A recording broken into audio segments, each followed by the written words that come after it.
Well, that was the serve the other day that was hit for the ace at the end of the Novotny match.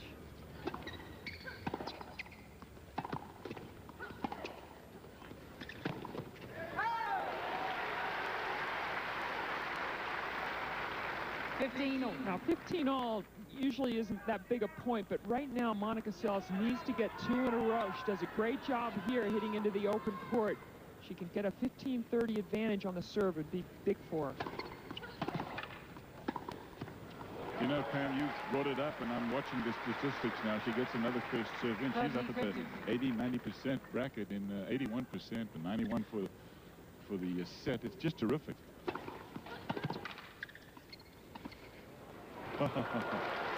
Sort of cheeky, isn't it? Let's take a look at the match update as of now. The numbers looking very solid for Hingis. Well, there you have the service numbers. 81%, not enough second serves for Seles to attack. Winners and unforced errors, both Hingis leading in those categories. Very clean match, only 5 unforced errors.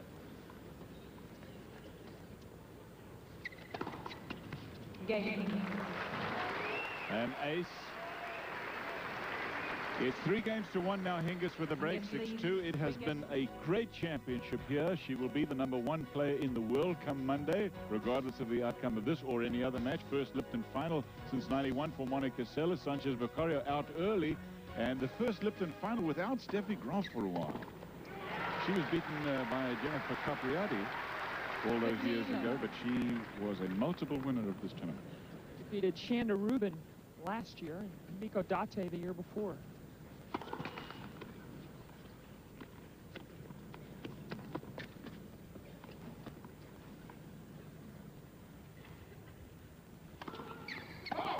Another double fault for M.Seles. This is uncharacteristic. 5 already.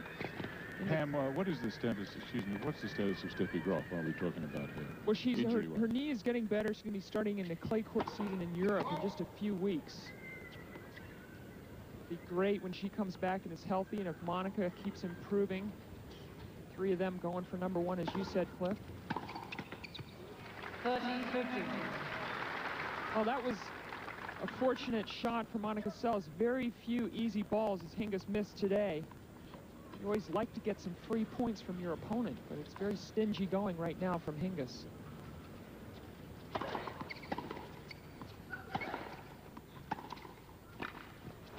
Ooh. Well, you like to see Monica come into net, but coming off a shoot-top volley, trying to play a little drop one back, that's a very tough volley, even for someone who's comfortable up there. 30-all.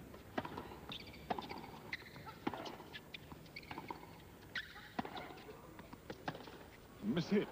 Very seldom you hear that clunk off the racket of Martina Hingis. Game point Seles. A fight for every game for M.Seles.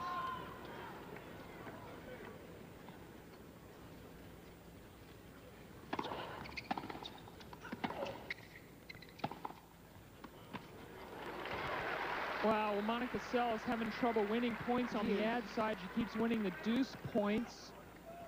Perfectly played off forehand from Hingis.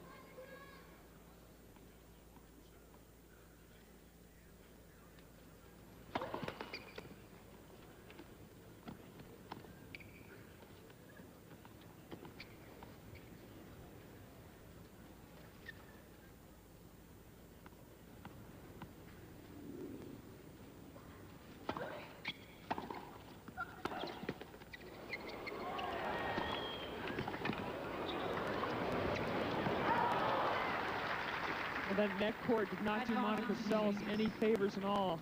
And now a huge break point against her for 2 breaks. Yeah, this would be the second break in the second set, so there's a lot riding on this one.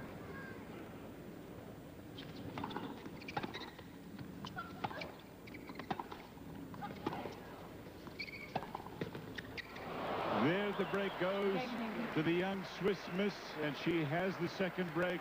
4-1. Seles is searching for an answer, but it is very elusive this afternoon. There's downtown Miami. Impressive, isn't it?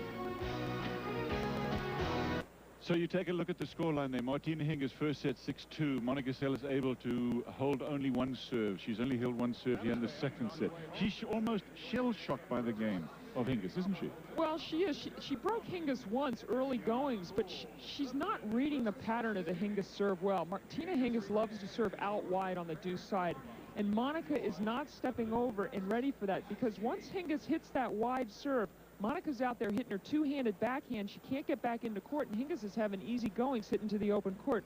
So Monica has to be thinking about the patterns that are coming from Hingis. Monica is playing on her heels, and she is seeing very few opportunities to attack the serve, because, as we've been pointing out to you, Hingis's first serve percentages are so high that she seldom sees a second serve.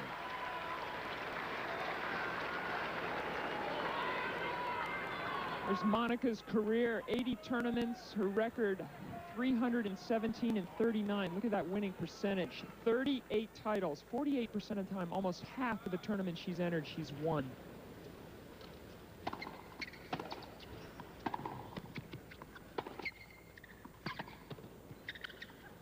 Which makes it more amazing to see her so completely overwhelmed by somebody so young. 15 love Hingis.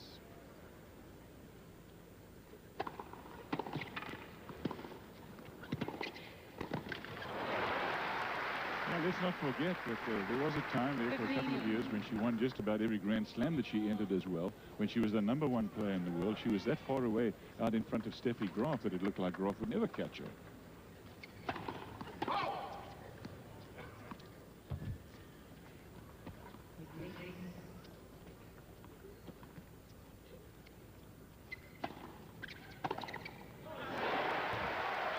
Now that's the Monica Seles that we remember from years ago when she was #1 in the world, but she still comes up with big returns. She's going to need a lot more today. She just goes for the line and lands just an inch or so inside. Well, there was an attempt again at the same kind of thing, and as you said, Pam, that's the kind of shot that I thought was going to be able to take its toll on Hingis' serve, but she hasn't hit enough of those. 30-all. Here comes a second serve.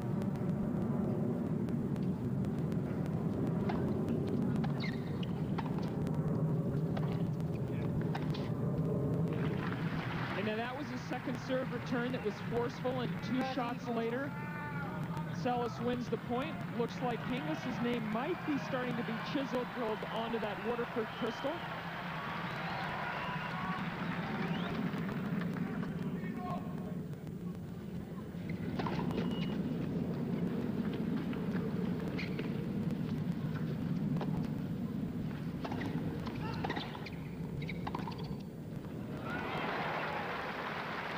That was a break-back point to at least get one of the 2 break-back points.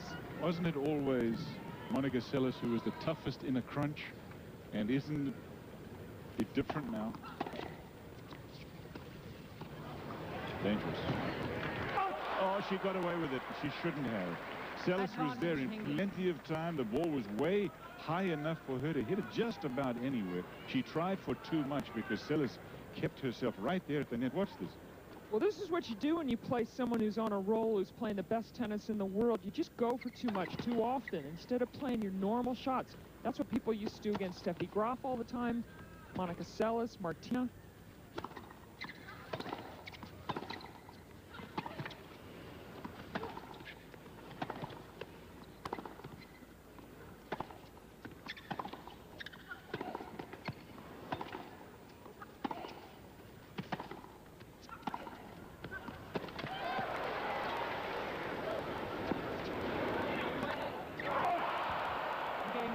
So Hingis holds on. You know, I saw that result from the last match that they played out in California, and I saw 6-2 love. I said, that can't be right. Something must have been wrong. Maybe Seles was feeling bad or was injured or something. Well, she wasn't. She just soundly beaten.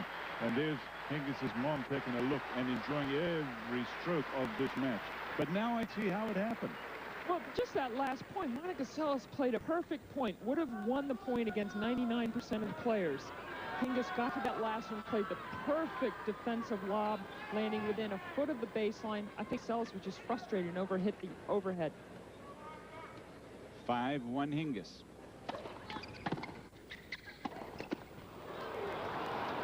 And then, of course, nothing goes her way. That one could have been a clean winner. Clips the top of the tape. Could have bounced over. Bounces back on her side. Love 15. 20 unforced errors from Seles. And as important, it's for the young Swiss Martina Hingis. So few compared. Love 13. Well, it really is almost an exact replay. That's the sixth double fault of what happened just 5 months ago in Oakland, California. She is exasperated, M.Seles.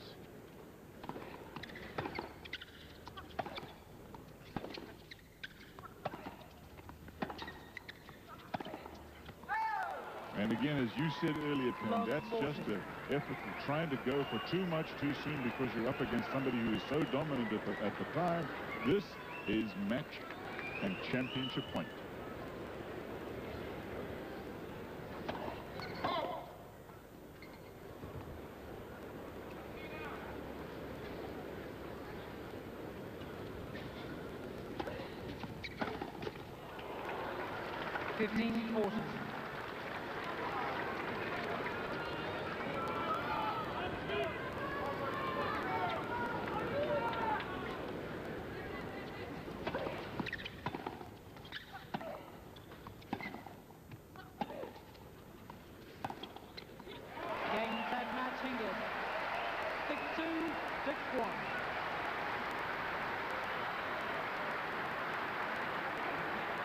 Well, I got to be honest, sort of anticlimactic,